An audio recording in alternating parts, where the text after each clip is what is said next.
Namaskar. Welcome to Navyuk School Educational YouTube channel Navyuk Pragati. In this video today, we are going to learn about addition, which is based on chapter 3 from the NCERT textbook Math Magic. नन्हे साथियों, आज हम इस video में सीखेंगे गणित की भाषा।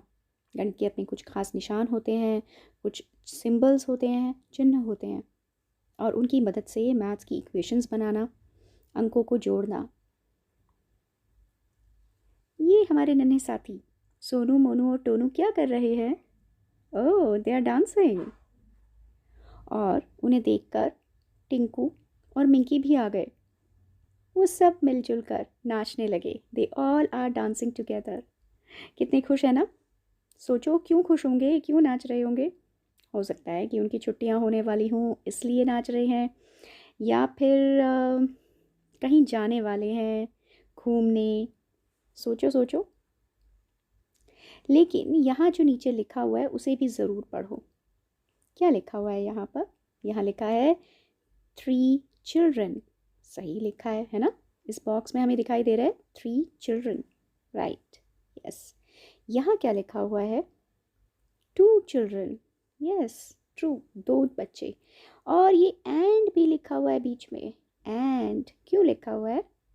इसलिए लिखा है क्योंकि शुरू में हमारे पास यहाँ कलेक्शन में ग्रुप में 3 बच्चे थे एंड फिर 2 बच्चे और आ गए, आए थे ना, याद है?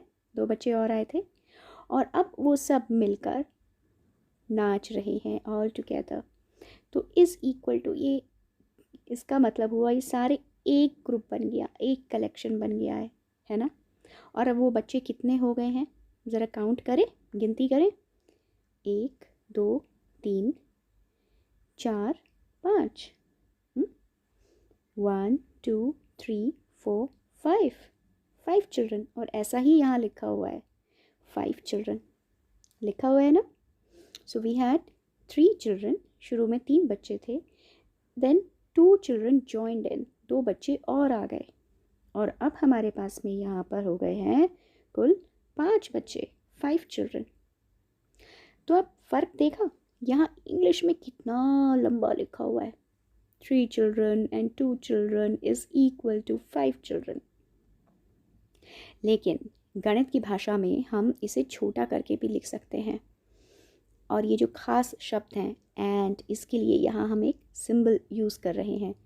ये देखो, प्लस का निशान, जमा का निशान, और इज़ इक्वल टू के लिए ये 2 लेटी हुई लकीरें।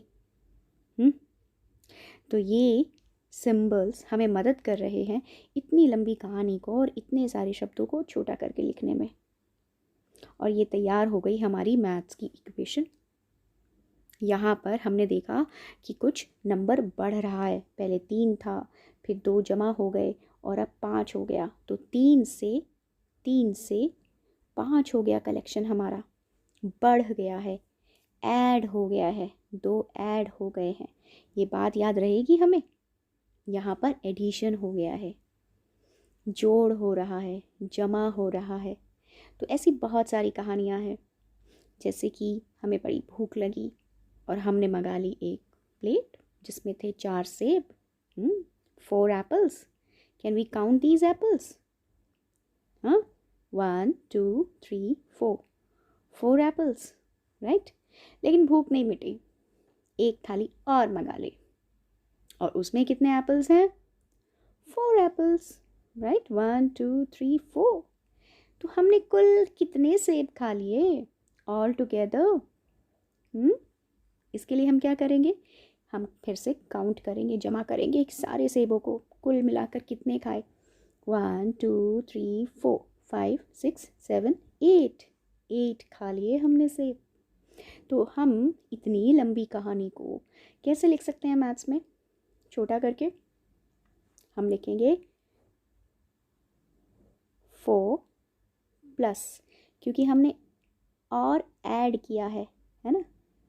जमा किया, जोड़ा, मोर, और ज़्यादा सेब लिए हमने। कितने लिए थे? 4। और फिर आखिर में, अंत में हमारे पास कुल ऑल टुगेदर हमने खाए 8। 4 + 4 इज़ इक्वल टू 8। तो क्या अब हम इन कहानियों को जो हमारे सामने है, पिक्चर स्टोरीज़ हैं, इसमें भी हम कुछ ऐसी ही इक्वेशन लिख सकते हैं, पता कर सकते हैं हाउ मेनी ऑल टुगेदर। पहले कितने पैरेट्स थे, फिर कितने हुए, कितने ऐड हुए, फिर हाउ मेनी ऑल टुगेदर, आखिर में कितने हुए। ऐसे ही यहाँ फ्रूट्स दिए हुए हैं, कुछ फल हैं, है ना, नाशपाती, पेयर्स। तो इनकी कहानी को भी हम मैथ्स की भाषा में लिख सकते हैं ना। और यहाँ एडिशन हो रहा है, ये बात याद रखना। कोशिश करते हैं। नन्हे साथियों, कभी कभी ऐसा भी हो सकता है कि हमारे सामने एक क्वेश्चन हो, ऐड, और कोई पिक्चर ना दी हो। तब हम ऐड कैसे करेंगे? हमारे सामने नंबर्स दिए हुए हैं, है ना, तो हमें उन्हें भी जोड़ना, ऐड करना आना चाहिए। सो देखते हैं कि क्या लिखा हुआ है। पहले इस इक्वेशन को पढ़ते हैं।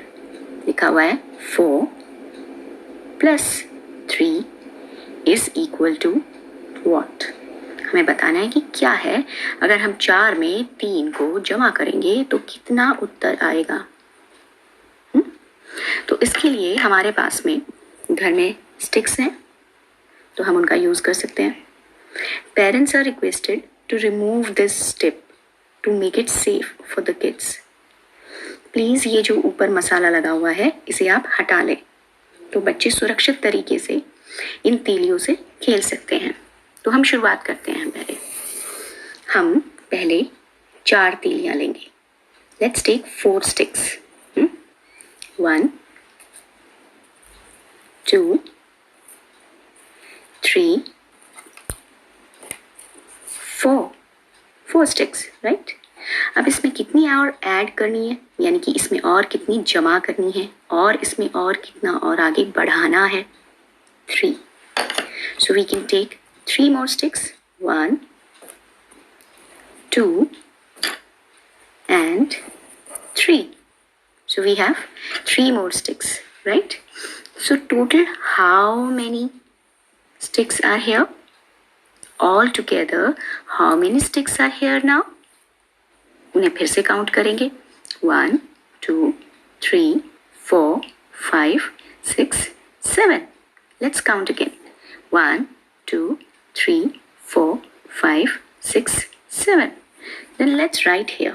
हम यहाँ पर लिखेंगे कि हमारा आंसर है 7.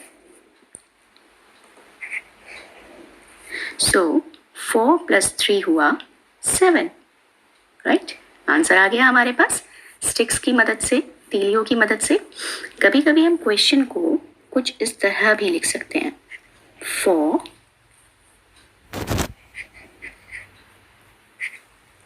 + 3 इज इक्वल टू 7। तो क्वेश्चन कभी ऐसे भी आ सकता है, और क्वेश्चन इस तरह भी लिखा आ सकता है, और हमें इन सब का मतलब मालूम है ना।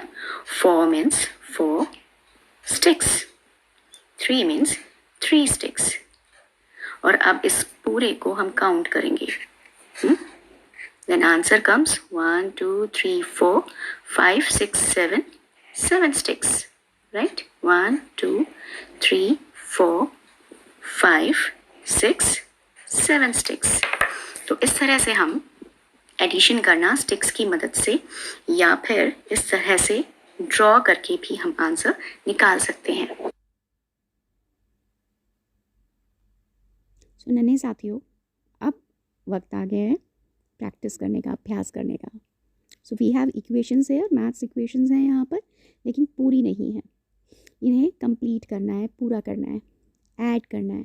तो हमारे घर में तीलियाँ होंगी, मोती होंगे, बीज होंगे, कुछ न कुछ सामान होगा, और उनकी मदद से या फिर ड्रॉ करके हम इन सवालों का उत्तर ढूंढ सकते हैं। तो कोशिश करते हैं फिर।